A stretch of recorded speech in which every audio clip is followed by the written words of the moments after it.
एक छोटा सा गांव था जहां सुबह की रोशनी के साथ जिंदगी आहिस्ता आहिस्ता जागती थी। मिट्टी के घरों की दीवारों पर सूरज की किरणें पड़ती तो ऐसा लगता जैसे हर चीज सुनहरी हो गई हो। गलियों में मिट्टी की खुशबू, दूर से आती मुर्गों की आवाजें और कुएं पर जमा होती औरतों की बातें इस गांव की पहचान थी। यहां सब एक दूसरे को जानते थे, एक दूसरे के घरों में आना जाना था। मगर एक चीज ऐसी थी जो इस गांव के लोगों में आम थी।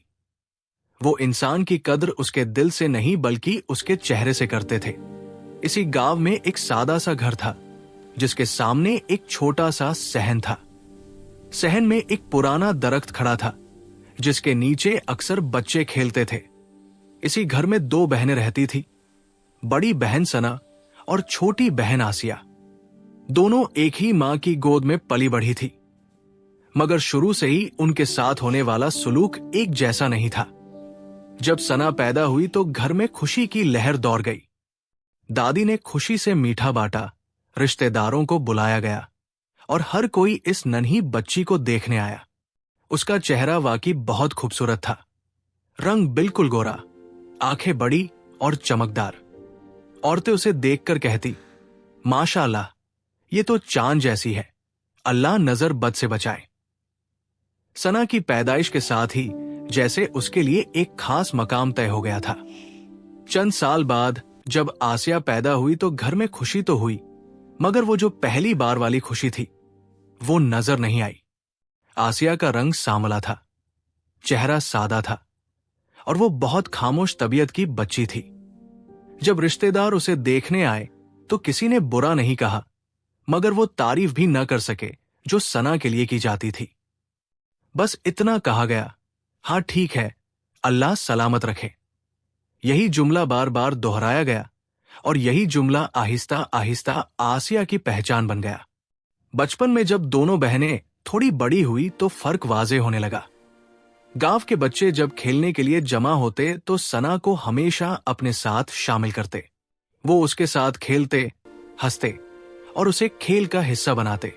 मगर जब आसिया करीब आती तो अक्सर कोई न कोई कह देता, तुम इधर बैठो, हम खेल रहे हैं। कभी कोई उसे नजरअंदाज कर देता, कभी कोई हंसी में बात टाल देता, मगर नतीजा हमेशा एक ही होता, आसिया खेल से बाहर रह जाती। वो अक्सर दरख्त के नीचे बैठ जाती, अपनी बहन को खेलते हुए देखती और खामोशी से मिट्टी में उंगली से लकीरें खींचती रहती। उसके दिल में सवाल उठते थे, मगर वो किसी से पूछ नहीं पाती थी। उसे समझ नहीं आता था कि आखिर उसमें क्या कमी है। एक दिन जब वो घर आई तो उसकी आंखों में आंसू थे। उसने अपनी मां के पास जाकर कहा, अम्मी, सब मेरे साथ खेलते क्यों नहीं? मां ने उसे अपने पास बिठाया, उसके सर पर हाथ फेरा और नरमी से कहा, बेटा, तुम अच्छी हो, सब ठीक हो जाएगा। मगर यह जवाब उसके दिल को तसल्ली न दे सका। वो खामोश हो गई, मगर उसके अंदर एक खालीपन पैदा हो गया। घर के अंदर भी फर्क कम नहीं था। सना के लिए जब भी कपड़े आते वो हमेशा खूबसूरत और रंगीन होते। उसके लिए खास चीजें रखी जाती, उसकी पसंद का ख्याल रखा जाता। आसिया के लिए भी कपड़े आते, मगर वो हमेशा सादे होते, जैसे सिर्फ जरूरत पूरी करने के लिए दिए गए हों।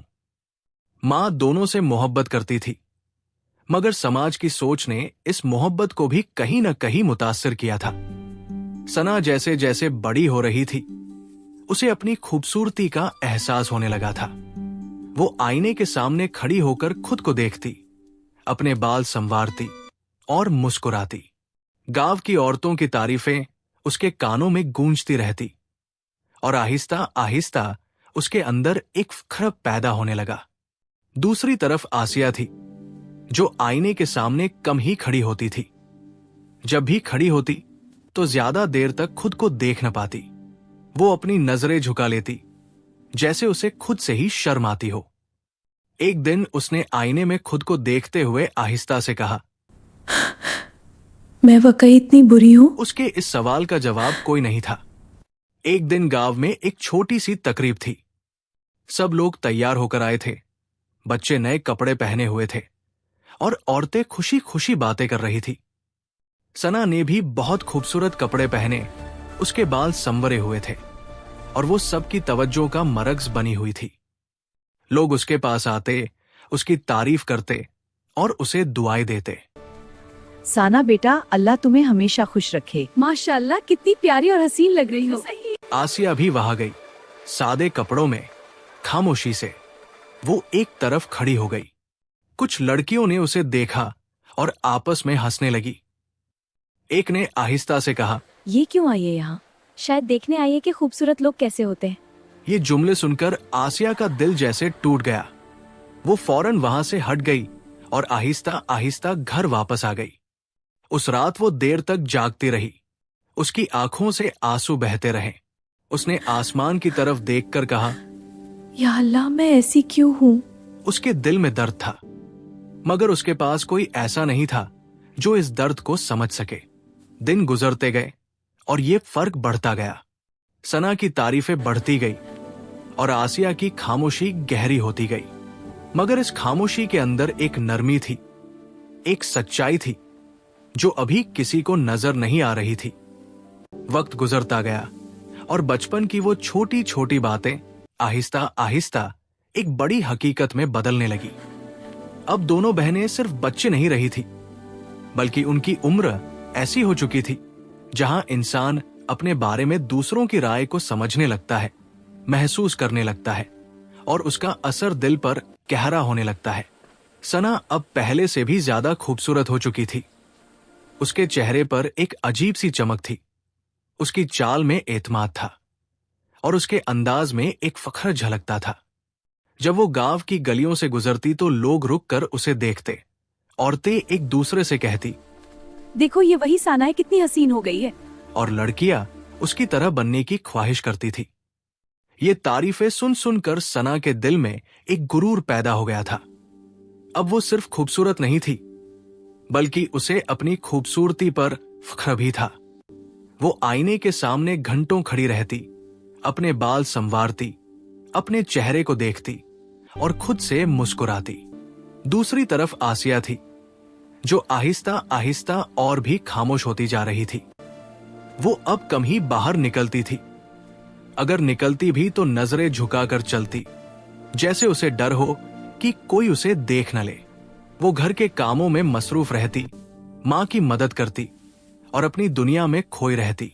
मगर सबसे ज्यादा तकलीफदेह बात यह थी कि अब सना खुद अपनी बहन से दूर होने लगी थी। एक दिन जब दोनों बहनें घर के बाहर खड़ी थी, सना की सहेलियां वहां आई। वो सब हंसते हुए बातें कर रही थी।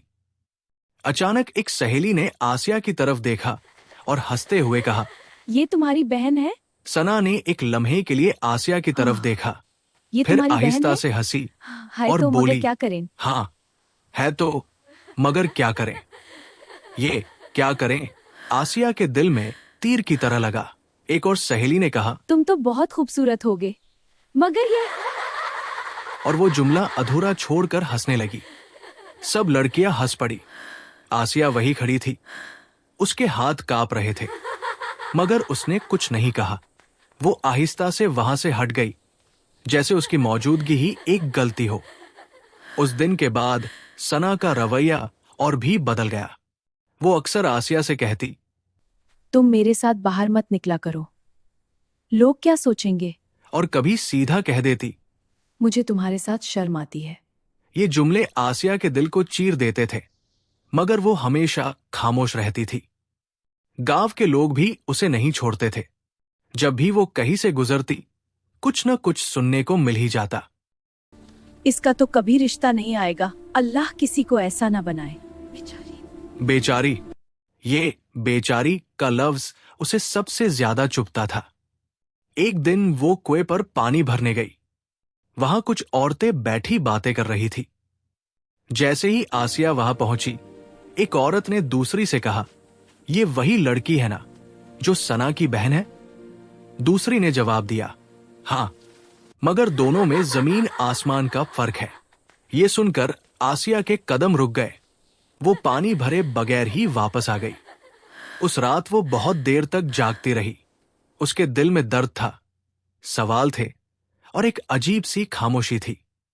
उसने आहिस्ता से खुद से कहा, शायद वाकई मैं किसी काम की नहीं हूं। मगर इसी खामोशी के अंदर एक रोशनी भी थी जो अभी किसी को नजर नहीं आ रही थी। दिन गुजरते गए और आसिया ने आहिस्ता आहिस्ता लोगों से खुद को दूर कर लिया। अब वो कम ही किसी के सामने आती थी। वो ज्यादातर घर में रहती, मां के साथ काम करती और अपने दिल के दुख को खामोशी में छुपा लेती। मगर उसके अंदर एक चीज थी जो कभी नहीं बदली, उसका नरम दिल। वो चाहे जितनी भी तकलीफ में हो, अगर किसी को मदद की जरूरत होती तो वो सब कुछ भूल कर उसके लिए खड़ी हो जाती। एक दिन गांव में एक बूढ़ी औरत गिर गई। वो अकेली थी, उसका कोई अपना नहीं था। लोग उसे देखकर गुजर गए, किसी ने रुक कर पूछा तक नहीं। आसिया वहां से गुजर रही थी। अम्मा, उसने आप जैसे ठीक ही हैं? उसे देखा, फौरन दौड़कर उसके पास गई। अम्मा, आप ठीक अम्मा, हैं? आप ठीक हैं? बूढ़ी औरत दर्द से कराह रही थी। आसिया ने उसे सहारा दिया, आहिस्ता आहिस्ता उठाया और उसे उसके घर तक ले गई। उसने उसके लिए पानी लाया, उसके जख्म साफ किए और उसके पास बैठ गई। बूढ़ी औरत ने उसकी तरफ देखा, उसकी आंखों में हैरत थी। बेटी, तुम कौन हो? कोई नहीं, तुम बहुत खास हो। ये अल्फाज शायद पहली बार किसी ने उसके लिए कहे थे। आसिया के दिल में एक अजीब सी गर्मी फैल गई, मगर वो कुछ बोल न सकी। इसी तरह वो गांव के हर शख्स की मदद करती मेरी रही। बकरी कहाँ किसी है की तू? बकरी खो जाती ये तो लो, वो ढूंढने थोड़ा में पानी मदद पी लो। करती। शुक्रिया किसी के घर आसिया। में कोई बीमार होता तो वो उसका ख्याल रखती। किसी को पानी मेरी बकरी चाहिए होता कहाँ है तू? तो वो सबसे पहले पहुंचती। ये लो, थोड़ा लोग पानी उसकी पी लो। मदद तो ले लेते थे, शुक्रिया आसिया। मगर फिर भी उसकी कदर नहीं करते थे। मगर आसिया को इससे फर्क नहीं पड़ता था। वो सिर्फ ये जानती थी कि किसी की मदद करना अच्छा होता है। एक दिन वही बूढ़ी औरत जिसकी उसने मदद की थी उसके पास आई। उसने आसिया का हाथ पकड़ा और कहा, बेटी, तुम्हें दुनिया शायद ना समझे, मगर अल्लाह सब देख रहा है। और पहली बार उसके दिल में उम्मीद की एक हल्की सी रोशनी जगी। ये वो वक्त था जब कहानी एक नए मोड़ की तरफ बढ़ रही थी, जहां सब्र का फल मिलने वाला था और मुझे सच्चाई तुम्हारे सामने साथ आने वाली थी। वक्त आहिस्ता आहिस्ता बदलने लगा था, मगर किसी को अभी तक उसका एहसास नहीं था। गांव की वही गलियां, वही लोग, वही बातें, मगर अंदर ही अंदर कुछ ऐसा हो Your रहा था garden is beautiful जो this जल्द year. सब कुछ Thank बदल you. देने The वाला weather था। has been perfect. सना अब Truly a जवान हो blessing. चुकी थी और उसकी अल्लाह सब खूबसूरती देख रहा है। अपने उरूज पर थी। उसके रिश्ते आना शुरू हो गए थे। हर हफ्ते कोई न कोई उसको देखने आता। घर में खुशी का माहौल होता। माँ दुआएं करती और सना आईने के सामने खड़ी होकर खुद को और भी संवारती। खुदा करे साना का रिश्ता जल्द हो जाए, उसकी जिंदगी खुशियों से भर जाए। पहला रिश्ता आया, लड़के वाले आए। उन्होंने सना को देखा, तारीफ की और सबको लगा कि अब बात पक्की हो जाएगी। मगर चंद दिन बाद खबर आई कि रिश्ता खत्म हो गया है। वजह किसी को समझ न आई। सना ने उसे ज्यादा संजीदा न लिया। दूसरा रिश्ता आया, इस बार और भी अमीर घराना था। सबको उम्मीद थी कि अब सब ठीक हो जाएगा, मगर इस बार भी कुछ दिन बाद इनकार आ गया। अब सना के चेहरे पर परेशानी नजर आने लगी। ये क्या हो रहा है? बेटा, शायद सिर्फ खूबसूरती काफी नहीं होती। ये सुनकर सना को गुस्सा आया, मगर उसने कुछ न कहा। वक्त के साथ एक और रिश्ता आया। इस बार सब कुछ ठीक लग रहा था, मगर उस दिन जब लड़के वाले आए, सना ने अपनी आदत के मुताबिक नौकरानी से बदतमीजी की, मां से तेज आवाज में बात की और अपने गुरूर को छुपा न सकी। इतने देर से? जल्दी करो। साना बेटा, थोड़ा सब्र करो। आप चुप रहिए। लड़के वालों ने सब कुछ देखा और खामोशी से चले गए। चंद दिन बाद उन्होंने साफ इनकार कर दिया। अब सना को समझ आने लगा था कि मसला कहाँ है, मगर उसके लिए ये मानना आसान नहीं था। उधर आसिया की जिंदगी वैसी ही चल रही थी। न कोई उसका हाल पूछता, न कोई उसके लिए रिश्ता आता, मगर वो अब भी वैसी ही थी, नरम दिल, मदद करने वाली और सब्र करने वाली। एक दिन गांव में अचानक एक हादसा हुआ। एक छोटा बच्चा कुएं के पास खेल रहा था। उसका पांव फिसला और वो अंदर गिरने ही वाला था। लोग शोर मचाने लगे, मगर कोई आगे नहीं बढ़ रहा था। कोई बचाओ उसे, जल्दी करो, मगर सब सिर्फ देख रहे थे। इसी लम्हे आसिया वहां पहुंची। उसने एक लम्हा भी नहीं सोचा। वो दौड़ी और खतरे के बावजूद आगे बढ़ी। उसने बच्चे को पकड़ा, पूरी ताकत लगाई और उसे बाहर निकाल लिया। सब लोग हैरान रह गए। ये कैसे कर लिया इसने? ये तो खुद भी गिर सकती थी। इसी वक्त वहां एक अजनबी खड़ा था। वो शहर से आया हुआ था और गांव में कुछ दिनों के लिए ठहरा था। उसने ये सब अपनी आंखों से देखा। वो खामोशी से आसिया को देखता रहा। फिर उसने लोगों से पूछा, ये लड़की कौन है? लोग हंसे, अरे इसमें क्या रखा है? मगर वो अजनबी आहिस्ता से बोला, मैंने इसमें सब कुछ देखा है। ये वो लम्हा था जब किस्मत ने अपना रुख बदलना शुरू किया। चंद दिन बाद वही अजनबी दोबारा आया। इस बार वो अकेला नहीं था, बल्कि अपने घर वालों के साथ आया था। वो सीधा आसिया के घर गया। घर वालों को हैरानी हुई। मां ने सोचा शायद कोई काम होगा, मगर उसने बैठते ही कहा, हम रिश्ता लेकर आए हैं। मां ने हैरानी से पूछा, किसके लिए? उसने जवाब दिया, आसिया के लिए। ये सुनकर जैसे वक्त रुक गया। घर में खामोशी छा गई। सना भी वही खड़ी थी। उसके चेहरे पर हैरानी, ये दुख कैसे हो सकता है? और एक अजीब सी कैफियत थी। ये कैसे हो सकता है? उसने दिल में सोचा। जिस बहन को वो हमेशा कम समझती थी, ये कैसे हो सकता आज कोई उसे अपनी जिंदगी का हिस्सा बनाने आया था। मां की आंखों में आंसू आ गए। उसे यकीन नहीं आ रहा था कि वही आसिया, जिसे सब नजरअंदाज करते थे, आज उसके लिए कोई इतनी इज्जत से रिश्ता लेकर आया है। आसिया खामोश खड़ी थी। उसे समझ नहीं आ रहा था कि क्या हो रहा है। अजनबी ने आहिस्ता से कहा, मैंने इसे उस दिन देखा था, पर मैं समझ लिया कि असल खूबसूरती क्या होती है। ये अल्फाज सुनकर आसिया की आंखों में आंसू आ गए। पहली बार किसी ने उसे उसकी असल पहचान से ये कैसे देखा हो था। गया? रिश्ता तय हो गया। गांव में ये खबर फैल गई। वही लोग ये जो कैसे पहले हो गया? उसका मजाक उड़ाते थे, अब हैरान थे। ये कैसे हो गया? हमने उसे ये कैसे पहचाना हो ही गया? नहीं। सना के दिल में बहुत कुछ चल रहा था। वो रात भर सो न सकी। तुम मेरे साथ बाहर मत निकला कर। तुम मेरे लोग साथ क्या बाहर मत सोचेंगे? निकला मुझे कर। तुम्हारे लोग साथ क्या शर्म सोचेंगे? आती है। मुझे तुम्हारे क्या साथ मैंने शर्म सही आती किया? है। क्या मैंने सही किया? अगली सुबह वो आसिया के पास गई। उसकी आंखों में आंसू थे। मैंने तुम्हारे आसिया ने साथ उसकी बहुत तरफ गलत किया। देखा और आहिस्ता से मुस्कुरा दी। आप मेरी बहन हैं। आप मेरी बहन है। मैंने कभी बुरा नहीं माना। माना। ये सुनकर सना रो पड़ी। ये वो लम्हा था जब उसका गुरूर टूट गया था और उसे हकीकत समझ आ गई थी। शादी के बाद आसिया की जिंदगी बदल गई, मगर उसका दिल नहीं बदला। वो वैसी ही रही, सादा, ये नरम बहुत अच्छी लड़की है। और दूसरों हाँ, की बिल्कुल। मदद करने वाली। उसका शोहर उसकी इज्जत करता था, उससे मोहब्बत करता था और हमेशा कहता था, मैंने तुम्हें तुम्हारे दिल की वजह से पसंद किया था। गांव के लोग अब उसे इज्जत की नजर से देखते थे।